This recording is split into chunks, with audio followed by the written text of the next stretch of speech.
You're listening to The Best Experience with Nick Best.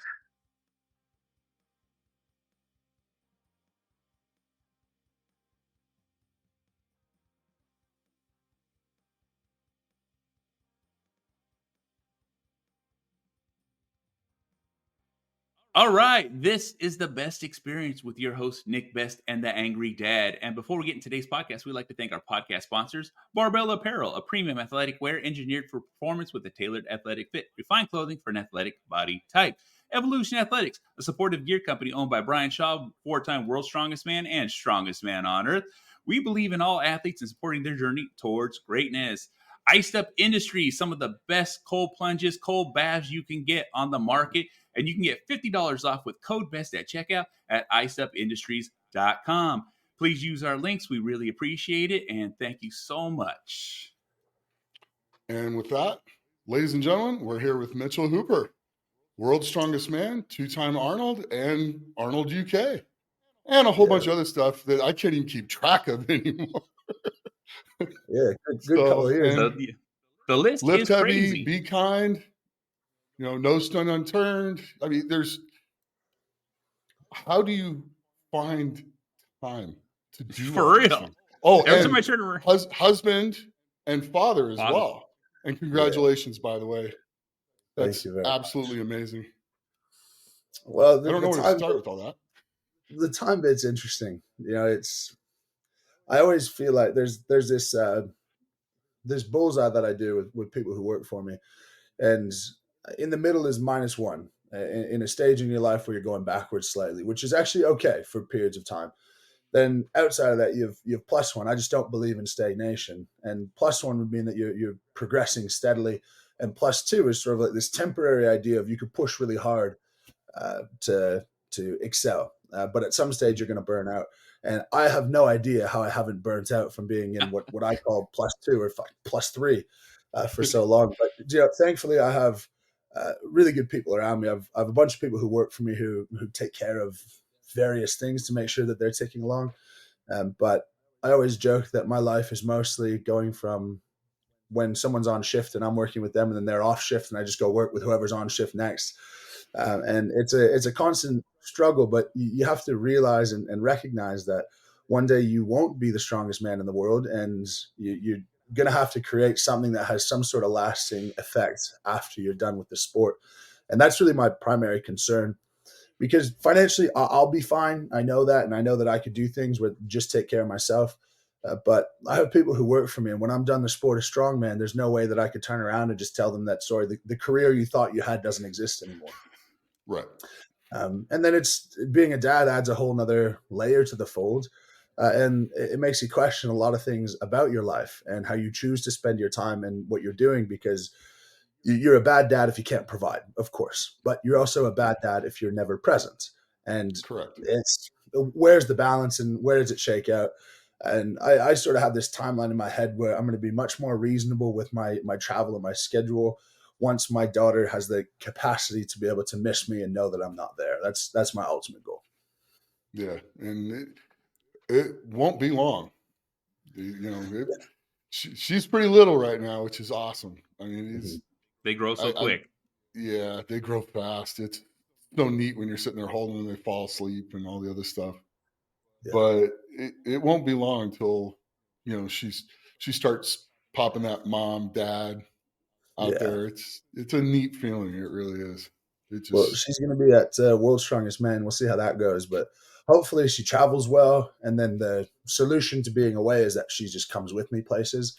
Right. But there's every possibility that she doesn't like to travel in competition environment. Like, in reality, if you bring a baby along, it's for you, not for them. The baby doesn't care about the show. In fact, even a child doesn't care about the show. They want to go play on the playground that's over there.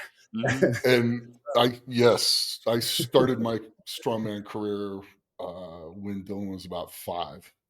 Yeah. And he was at America's Strongest Man in 2006. He was riding his scooter along the inside of the competition area, just playing around and cutting across and in front of everything. So when they get there, they just want to play and have fun. It's still great memories though. It's the ultimate humbling experience, isn't it? It is. It's It good to keep truly things in is. check. Absolutely It, great to keep things in check. Oh yeah. mm-hmm, No, definitely. With all the endeavors that you're going through right now, and mm-hmm. you're because like it's so impressive because like I said, your schedule's got to be like I have you like a madman, but it's like every time I turn around, it's something new. You know what I'm saying? And with your team and what you guys are working with, you guys are just constantly coming up with new ideas. I can only imagine the business meetings and the partner meetings you guys are having with these guys every day. Yeah, there's a lot of moving parts, but it's it's turning into a, I'd say, medium-sized business, depending on your definition. But there's 6 of us now who are working full time on the online business Wow. side, and a part of it is serious business. That's, in the end, you run business for profit and for money and Mhm. for opportunity and everything. But it's equally 6 people of similar age who half of us were friends beforehand, and it's a privilege to be able to work with them because more often than not we're laughing about something or having a good time, especially on the trips. Like you guys, Oh you've yeah. seen me around competition. Mm-hmm. I'm not stressed out. I'm mostly like bored. So having say a ping pong tournament the morning of the Arnold, but that's the stuff that I need. And in the end, I like to think about, I have to be the face of the brand. But the sooner that I can not become the face of the brand, then the better off we are, because then we have a business that's irrespective of me competing or not. So I try to do everything I can not to Mhm. make myself the center of attention, because that ultimately gets pretty old. And I hope just to migrate towards business owner more than the person who it lives and dies with. Sure. Smart. That's That's genius. that's a conversation me and Nick have all the time because like we always constantly like we're not to stroke the ego, but it's like every time we turn around, it's like what is he not doing and what is he Yeah. not thinking about as you're Mm. competing and as you're doing these things because it's like it's insane because like every time we turn around, it's like there's no chink in the armor for you. Every time we turn around, it's like you're improving, you're constantly evolving, and you're just constantly growing with this sport and with everything going on. It's just it blows our mind all the time. I think it is important to recognize, though, that outwardly it seems like all the boxes are being Mm. ticked and there's no chink in the Yeah. armor. But there are days where I'm my own chink in the armor and I have a hard time getting stuff done. And I'm quite hard on myself. And the days that things aren't going well, it's not that I don't go to work. It's that I can't stop working and I sacrifice things that on paper are more valuable to me, and I get my priorities a little bit mixed up, and uh, my blood pressure's too high because I'm stressed from all the things that are going on. And um, I am sacrificing a level of athletic ability because I am off doing things so much, Mm. which part of part of surprising myself at the Arnold is that I did not have a perfect life scenario. I had a baby who was 2.5 weeks old, and you guys know how that goes. Yeah. Yeah. Yeah. Be able to overcome these obstacles, and I'm sort of hedging my bets of how many obstacles can I put in my own way and still be good, given that the obstacles are building something Yeah. productive over the long run. Yeah. Yeah. Well, I think you're showing the world just Mhm. how many obstacles you can put in your own way and Yeah, coming and out of it pretty much okay. hopefully it It's turns into, hopefully people can see that there is a part of it that, your first focus, your first circle has to be you and your family and taking care of them. yeah, Mhm. Your second has 100%. to be family and friends. But I hope that people can see that all of the work I'm doing should benefit Strongman as a whole in the It, future. And it's getting very exposed to much new so. audiences, and it's getting Mhm. exposed in a way where, um, I don't outwardly look hugely unhealthy or hugely unattainable, even though I'm 6'3", 320. People are surprised that I'm that heavy who aren't in the sport. And I Mhm. can run around a little bit, and I can do a CrossFit workout very poorly. And I think hopefully over time people can see that and feel as though they can participate in the sport, which is the ethos of the clothing brand as well, is that it is actually a really kind, welcoming environment. Mhm. The whole "Lift Heavy, Be Kind" thing is not a declaration of who I am, because I'm not the kindest person all the time. I could be a right asshole like the rest of us, but it's what I saw in the sports, and I saw how it actually was, and the bravado that it Mhm. purports to be. And I thought, let's put the kindness forward first, and then maybe someone who's not confident, not comfortable, they're going to be the first ones back in the gym. Yeah, and that's the thing too. But like I said, I'm new into the culture myself because like I came from bodybuilding, and working with Nick and seeing strongman and being a strongman. It's just I remember the first time I met you. You were literally sitting there with your girlfriend at the time, eating, and you were just talking about the numbers you were running, and I'm sitting there with Gavin and Shane, and we were just having a great conversation in Sacramento. And I was just like, "Who is this kid?" Like, just and you were just talking about like your trading numbers. I'm just like, "That's ridiculous. That's trade. That's not competition." and and then when Nick was doing another podcast, he came back, and I was like, "Dude, we got to keep an eye on this guy because."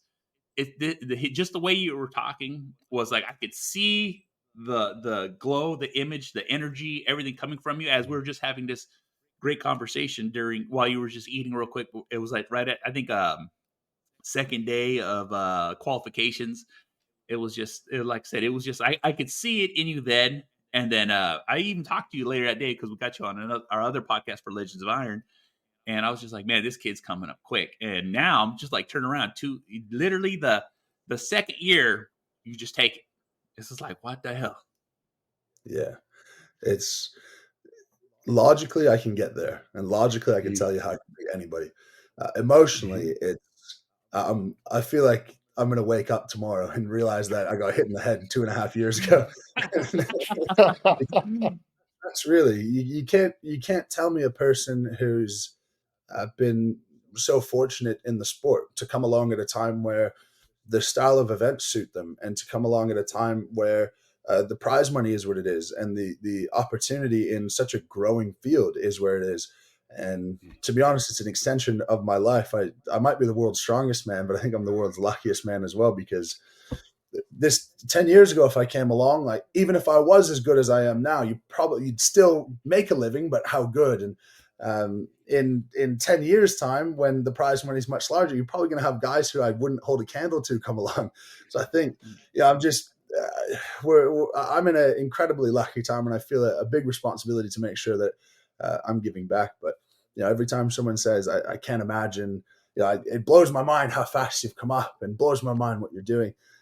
I just say, imagine being me, and it blows my mind too. And I think a lesson for anyone listening to it is I didn't know what I was capable of at all. And many, many times along the way, I was surprising myself, but I'll never allow my logical thoughts to stop myself from doing what I'm actually capable of. For example, when I went to pull the 475 kilo deadlift, I right before I said, I probably won't get this. I think there's a 30% chance, 25% chance, but I'm going to give it hell. And I think a lot of people get in their own way, where if they think there's a 20% chance of getting something, that should make you try 5 times harder. But some people will be a little bit dejected by that and feel like, well, there's no way I'm that good. And logically, I go, well, I am. But emotionally, many times I've gone, there's no way I'm that good.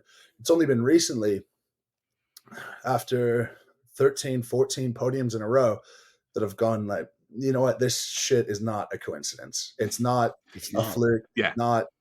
I think that's a really valuable takeaway for people out there. I think you can do a hell of a lot more than you think you can if you just get out your own way. Agreed. And that's a good, solid growth thing and piece of advice that you have out there. Is people do get in their own ways. We all do it to some degree, and it's really neat to hear you say that, because that's going to inspire a whole lot of people to think differently about how they approach things, and that's going to change the game even more as time goes on. I was back there though 10, 15 years ago. I'm going to tell you right now, you would have cleaned house then too. You really would have. Being there at the end of Marius and seeing the athlete that he was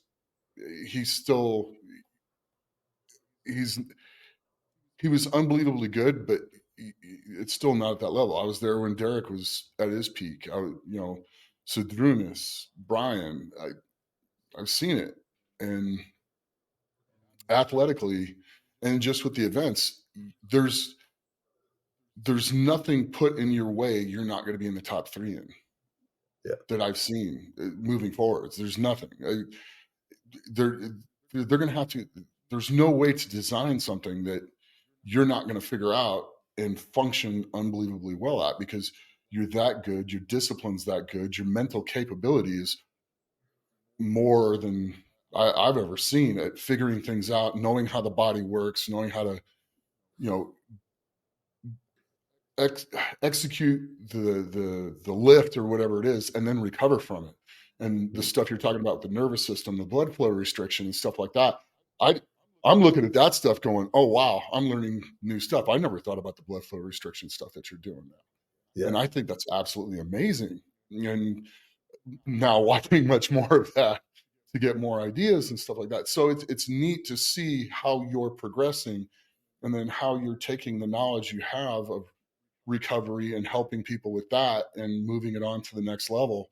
It's just going to make everybody better. It's going to leave a lasting thing on this sport that you're going to change it. You realize that, right? You're going to change the way everything's done. 10 years from now, the way you're doing things now, guys will be doing it that way. And then I your hope so. innate ability to pick up on things. I mean, watching you learn how to do the jerk was outrageous. I mean, it really was. It's just like, oh God, oh, wow. Now he's just going to pop him up over there. You're right. The Axel world record is in jeopardy right now, because Oh, big time. you're the guy that's going to be able to clean it and pop it up over your head. Yeah, So I did that 206 kilo. I did that a couple of days ago, and yeah, that was a little bit on a whim. That's the first. My PB actual clean and press was 180, because I've never had to go higher than that, 400 pounds for the Apollon's wheel. Man. And that full clip is actually like, I tried to do it the first time how I normally do, which is flipping my hand midair, and yeah. I discovered very quickly at heavier weight you can't like catch it that way, and so then I dropped it and took about 3 seconds and then went and did it again. I could have broke the world record 2 days ago. So I think come World's Strongest Man time, that'll be a dangerous event for sure. Yeah, it's like I can't wait. I really can't. It's gonna be fun. And then, I mean, the prep coming up for the next 4 or 5 weeks, and all the stuff that's going through, because Worlds doesn't necessarily give you exact weights and distances and stuff like this. It's kind of like, well, you have a truck pull, well, or vehicle pull. You have this, you have that. So it's very non-descriptive. Yeah. So it's kind of neat, because you can come in and adapt to things very quickly. And then you'll come up and ask people questions too, which is one of the most impressive things as well. You'll just ask, "What do you think?" And Yeah. that's pretty cool. Yeah, I think you can never get too big about yourself. That there are people at OSG. There's amateurs who could teach me something for sure. Mm-hmm. There are amateurs who've been in the sport for 10 years, and I haven't been in the sport for 10 years. So there's something to be learned. But I've come across a pretty consistent pattern where people talk, and I think it's natural for all of us to obsess over like, what is the last 5% that you're doing to get the edge. But Mm-hmm. I've come across a pattern with a lot of high level guys, top 5, top 10 in the world guys, where they'll do all of their extra, all of their 5%, but it still comes down to something as basic as, I have never, ever, ever left the gym before my program is over. I have never, ever missed a day at the gym. That consistency is something that even the guys at the top, it's not happening like you think it is. They will take a day off because they're tired. They will leave the gym early because they got pissed because they missed a lift, or because they're hungry, or because whatever.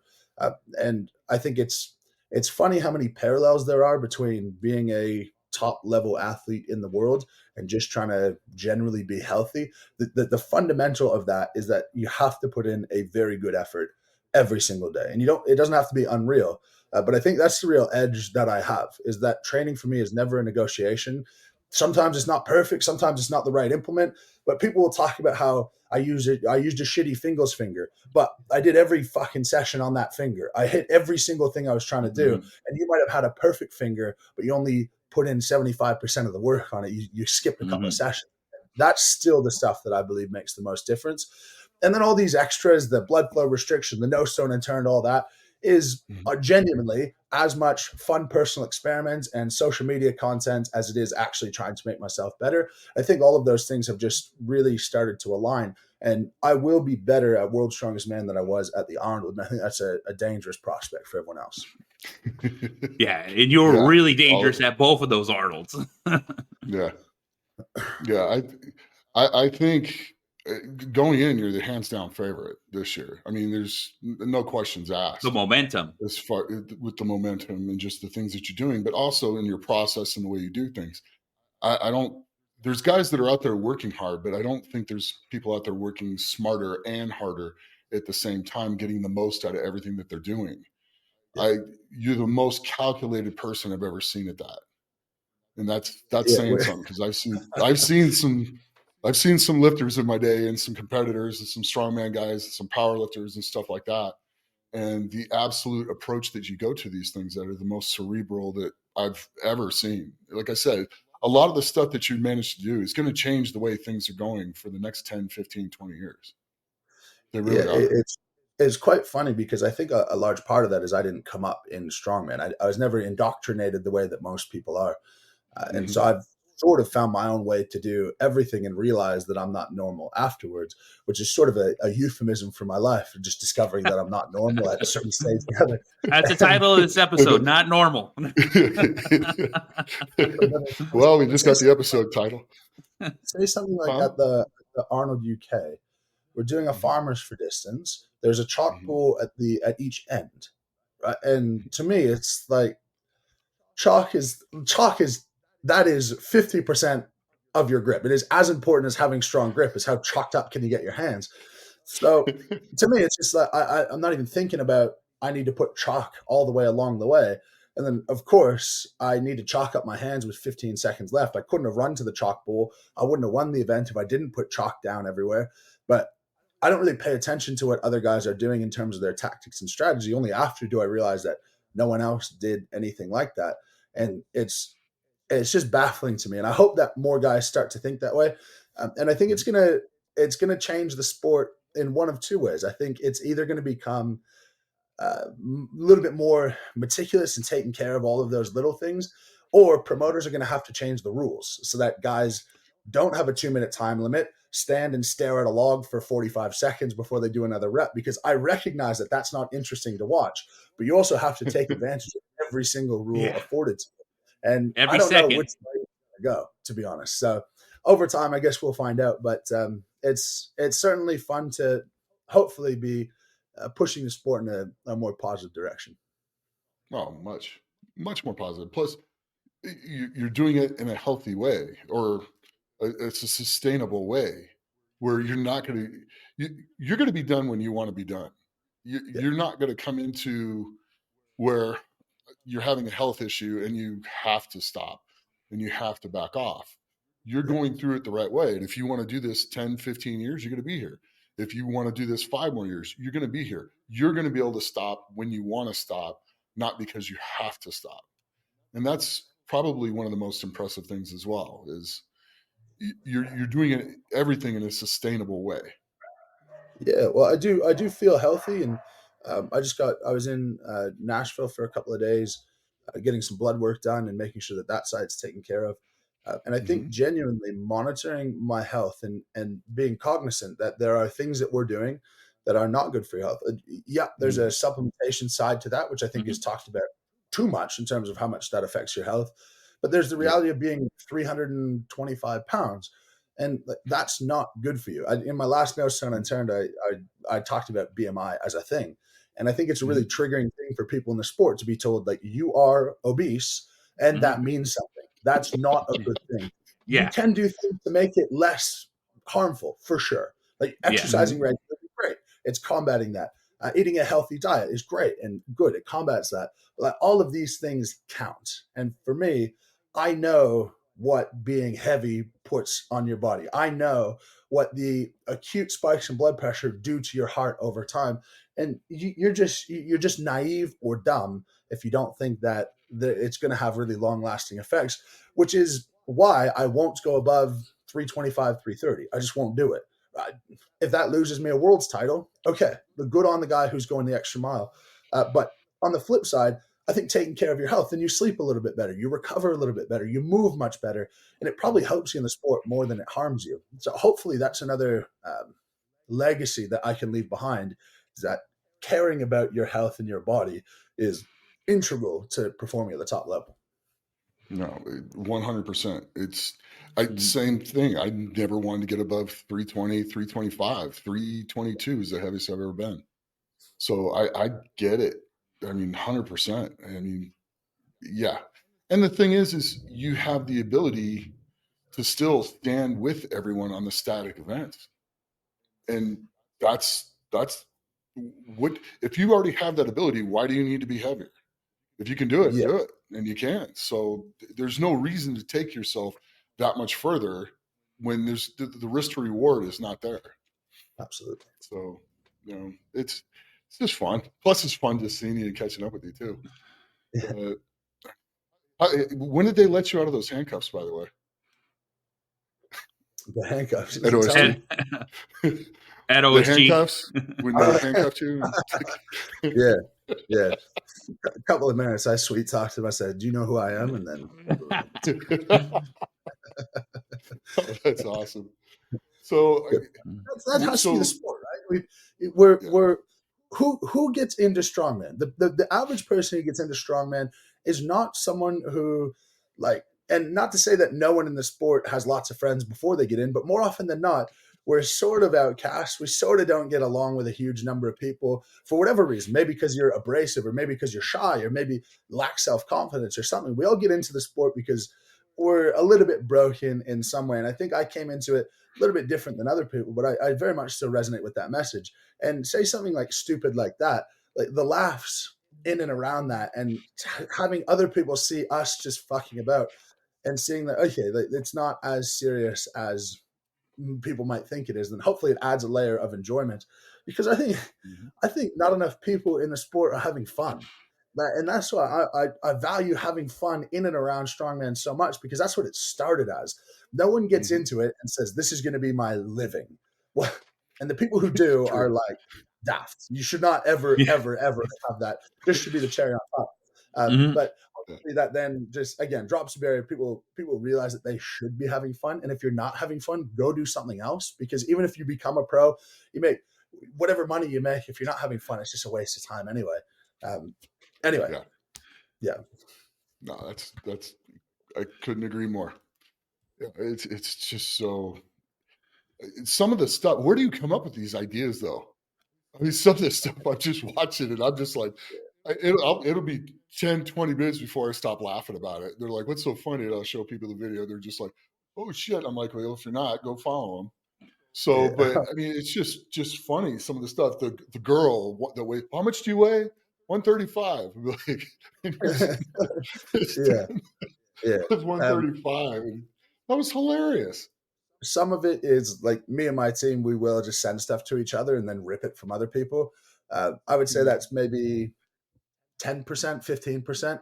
And then it's just my brain. It's just my childlike brain. If you let that flow a little bit, I think a lot of men are this way. You just let stupid ideas flow for a bit, and then you're going to come up with something that makes you laugh, and it makes you laugh. It probably makes someone else laugh as well.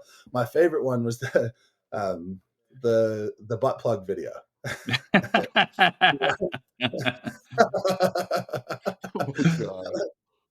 Like, yeah, people talk about the squat plug all the time as a joke, and like you just apply that to something that's like part of a social media trend, and like that's the recipe to just pop off. And the funniest thing is, whenever I'm making these videos, of all of the things that I do and all of the businesses that I run, since they all are downstream from the marketing that I do through social media for the most part, my dollar return per time, I think, is higher doing stupid content than it is doing anything else, because that then people feel like they know me, and genuinely that is me. Like, if you spend time around me, that is who I am. I love to laugh about things like that.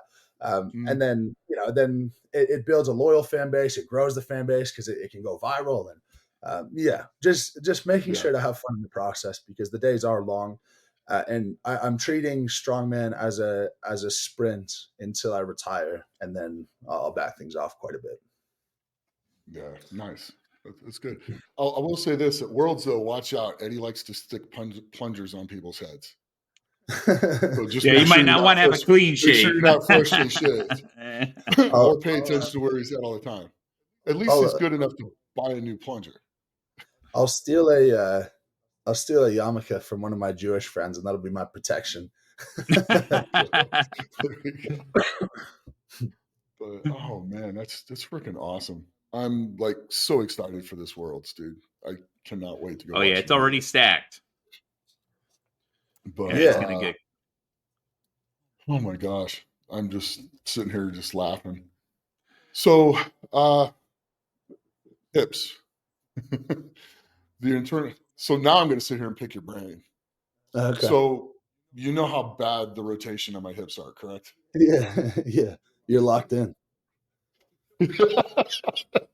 Now, if you look at the little smile on his face right now, it tells you just how kind of nasty they are. What other things would, in your opinion, do you think I should be doing to increase that range of motion? Because I'm already doing quite a bit of stuff. It's getting a little better. I'm getting down to depth now. It's painful, but I'm getting down to depth. Yeah. And I'm starting to be able to wiggle under the deadlift bar again. And I'm starting to get back to pulling decent at that as well. Sure. Is there anything other than replacing them, which you recommended? Yeah. Anything else I should be doing? Look, in terms of me recommending replacing them, that's just what I think would get them the best. It's not any sort of medical advice. But let's just talk first about, like, if you are experiencing, and I think a lot of people do, that restriction of motion in the hips, you have to identify, is that because of a limitation in your active range of motion or your passive range of motion? Active range of motion, meaning, is it your muscles inhibiting you from getting to a spot? And that's something that's can be adjusted for sure.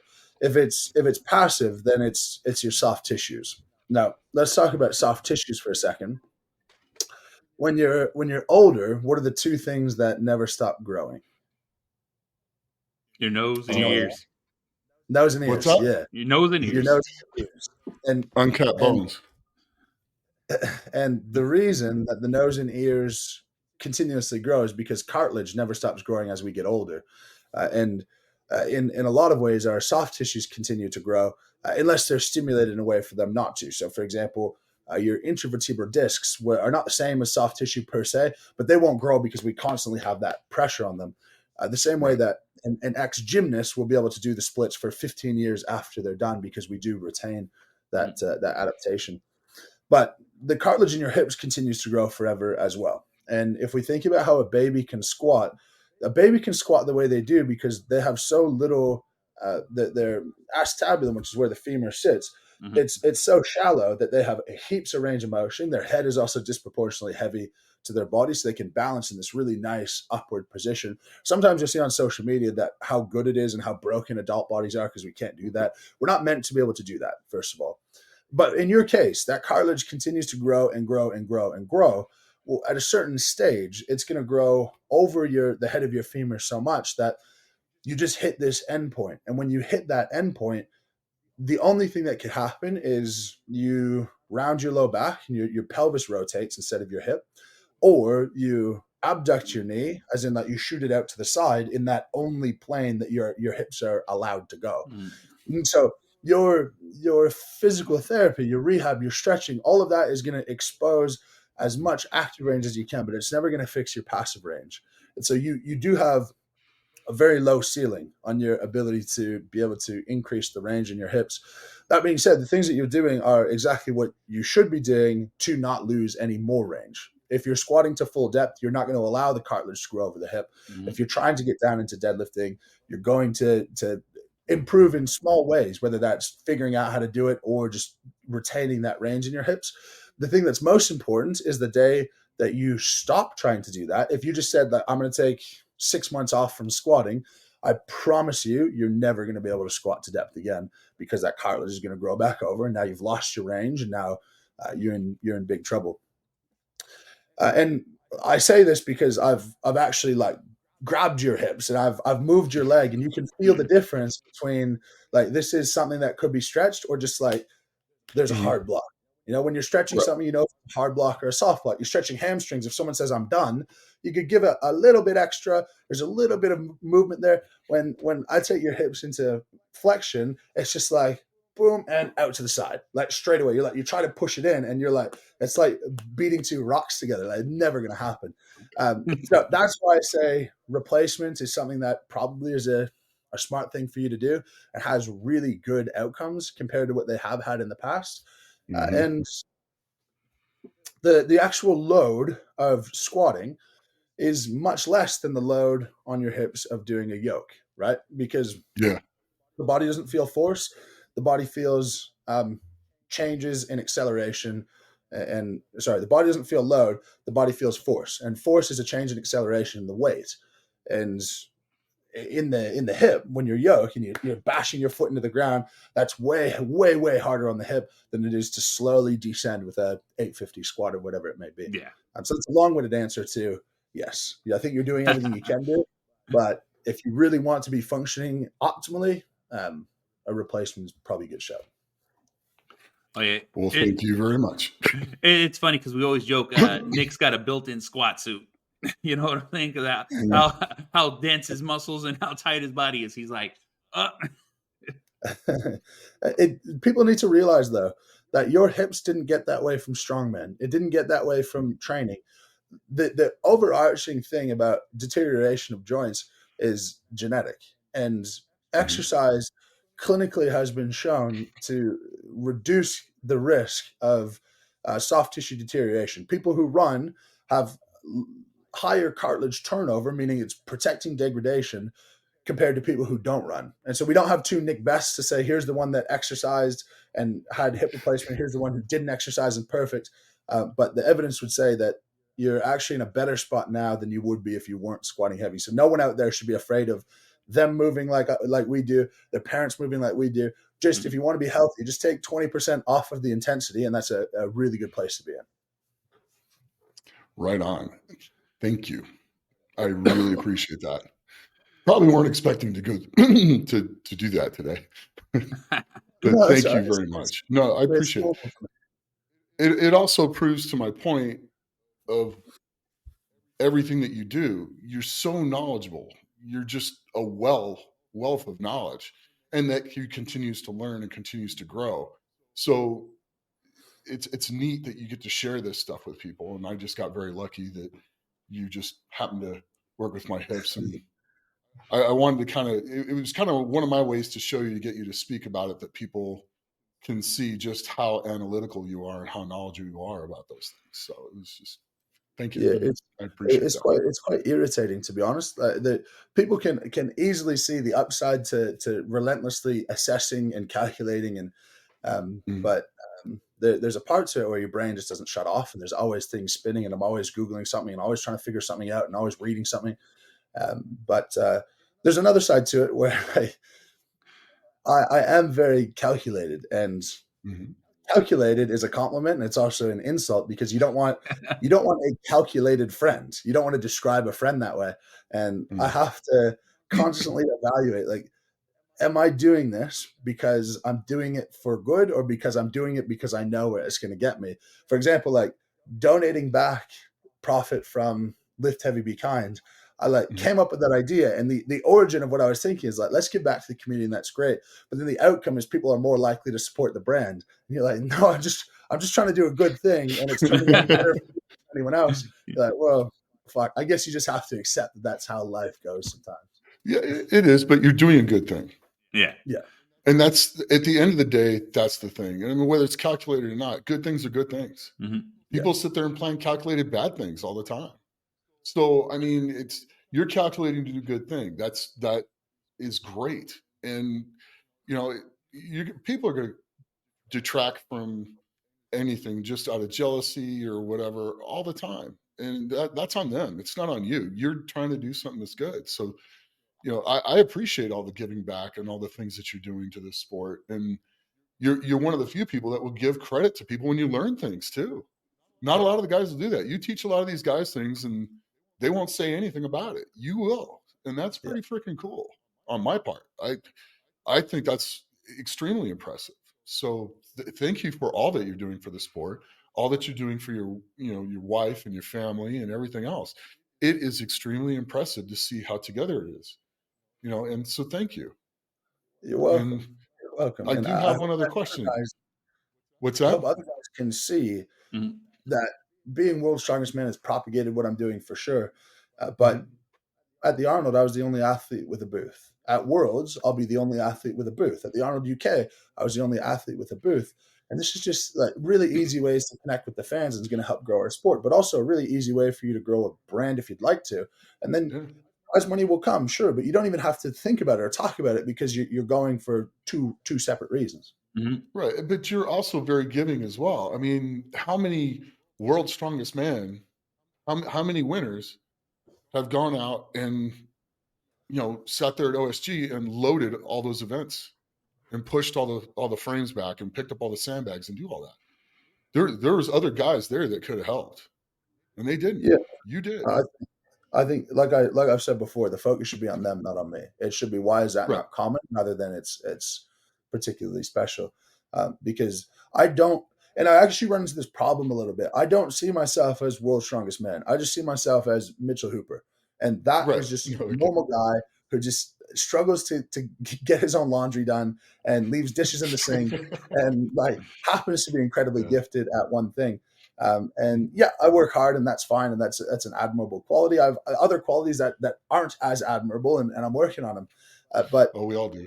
it's funny. The problem I run into is since I don't see myself that way, but other people do, they'll remember these interactions for that Ever. I don't think about at all, and it's like, oh well, you didn't talk to me here when you said this. What did you mean? Or when you made this post, and were you like, I made a post, when was it? It was a post before the Arnold UK. I said that I'm not coming to make an appearance, I'm coming to win, or something to that effect. And then it was like, oh, he's taking shots at Tom. I'm like, no, stop reading into what I'm saying. I'm just saying my best. So it's difficult navigating interpersonal relationships with people who I don't know very well, with fans and other competitors in the sport, because they do value your time and your attention and your words way more than I probably value them filtering out of my mouth. And so it's been a process of learning how to behave, and that's one of the things that I do have to work on, because um, I see myself the exact same as everyone else, and I think that's how I want to be. But at the same way, it runs you into problems if you don't recognize that some other people might not see you the same way. Yeah, it does. So that leads me to the next thing, because you're getting well known. Things keep developing. People keep knowing who you are. You're starting to get more famous. I mean, how does that feel? Because like I walk around and go, I'm just me. So people come up to me, they say stuff. I'm nice. Thank you. Take a picture with them. Do all that stuff. Yeah. It can be a little overwhelming at times. How are you? You just kind of explained how you're dealing with a lot of it, but how are you dealing with that? Because as you go, it's going to get more and more and more. I mean, at the Yeah. Arnold, I'm sure you couldn't walk anywhere without getting Yeah, it was stopped like crazy. every 2 seconds. I'd go to Yeah. my booth, which was just outside the strongman area. I'd go there to just like change my shirt. So I took one off, put one on, turned around, and a lineup of 30 people. Where did you come from? What is this? But if you know me, say people who knew me before I became who I am today, no part of me wants to be famous. No part of me wants to be the social media following ego stroke. I don't care. I don't want that. I've never wanted that. But I just see too much of an opportunity to do good in the world to not build that. And so I run Right. myself into this thing where I'm becoming someone and with a platform that forces me to grow. It makes me uncomfortable. And the byproduct of that is you do get recognized. And now I get recognized virtually everywhere I go by someone or another. And there's a few obvious challenges with it. And you learn things about yourself where I've never really considered myself to be someone who gets overwhelmed. But if I have a crowd of people wanting my attention, I can't deal. I have to leave. If I've got a line of people, that's okay. That's better. So, for example, like I won the Arnold US, and for whatever reason, they just allowed everyone onto the stage, and I was like, no, I'm not doing this. So I left the stage immediately. So you'll see pictures with competitors and fans, and I had to exit. And then you run into the problem. Well, oh, he thinks he's too good for everyone because he left straight away. But no, I just left to go to my booth so I could deal with a line rather than a mob.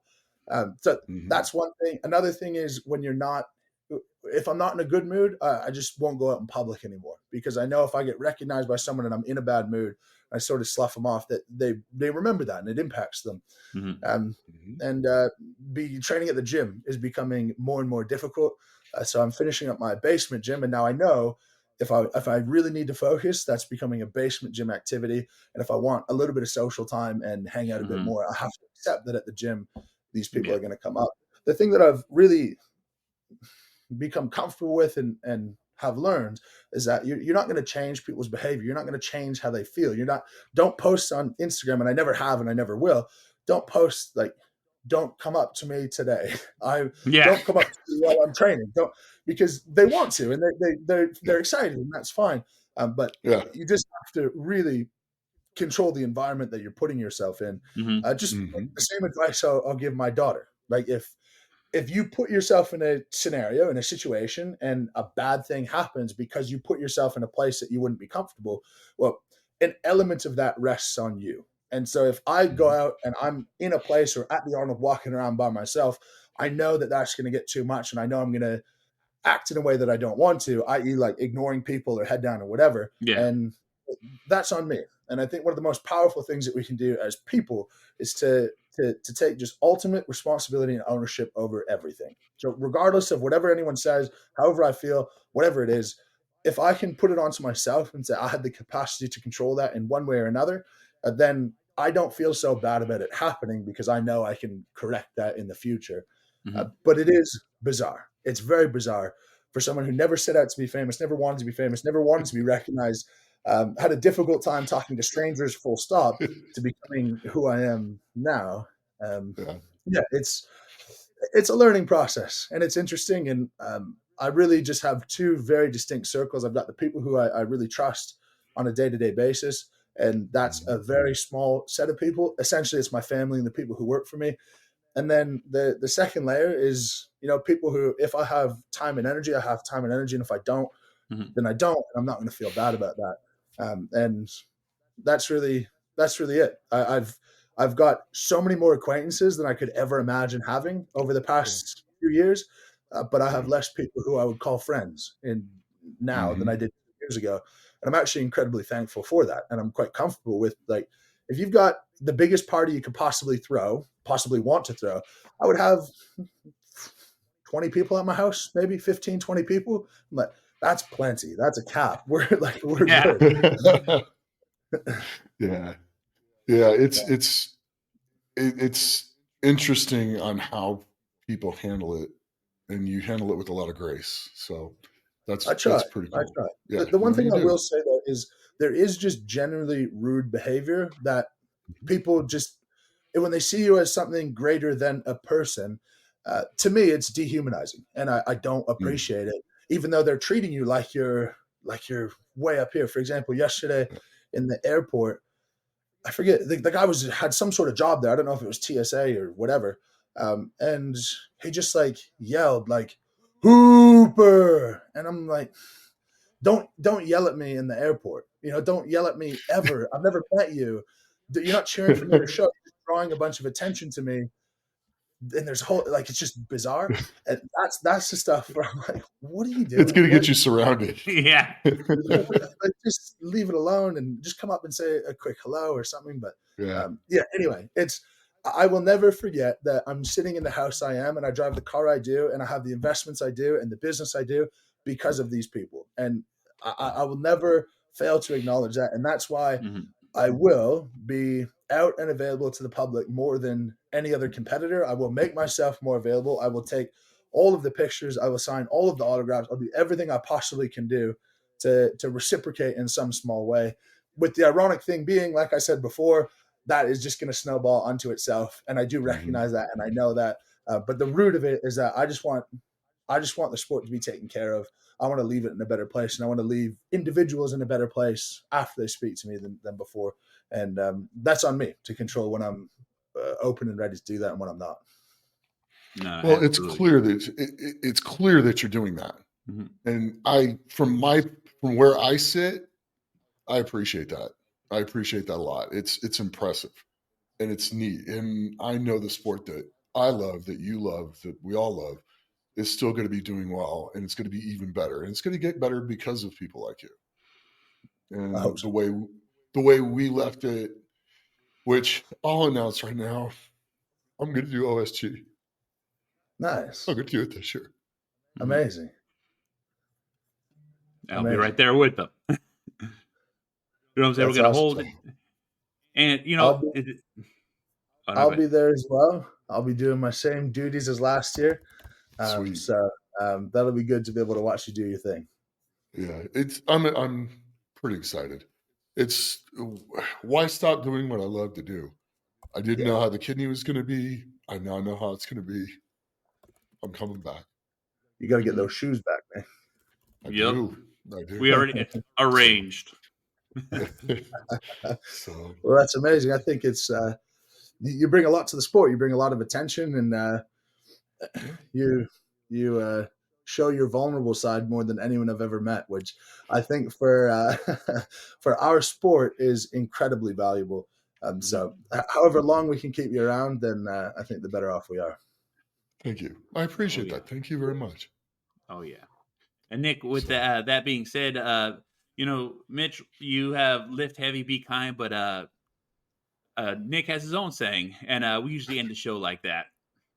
Okay. So, well, is there anything else you'd like to say before we call it? Is there anything you want to cover? No, just anyone listening. Like, I'm incredibly appreciative of all the people who take the time to listen to what I have to say. And you know, I take the responsibility probably too seriously sometimes. So hopefully everyone can see that my intention is to leave the sport in a really good spot. And I get asked, the two things I get asked the most is like, will you become the greatest of all time? And when are you retiring? Those are like the 2 points of interest for people. And to that, I'll say I'm just having a blast competing in the sport right now. And so long as I'm having fun doing it, I'll be here for the long time to come. But whenever I do decide that I'm done, which it won't be 10 or 15 years from now, it's not on the cards for me. But when I do decide that I'm done, it's impossible for me to see strongman not being a big part of my life. That's awesome. Well, thank you so much for taking the time. I know you got a lot going on, and I really appreciate it. And to everybody out there, as always, train hard, train smart, and be the best you can be. And lift heavy,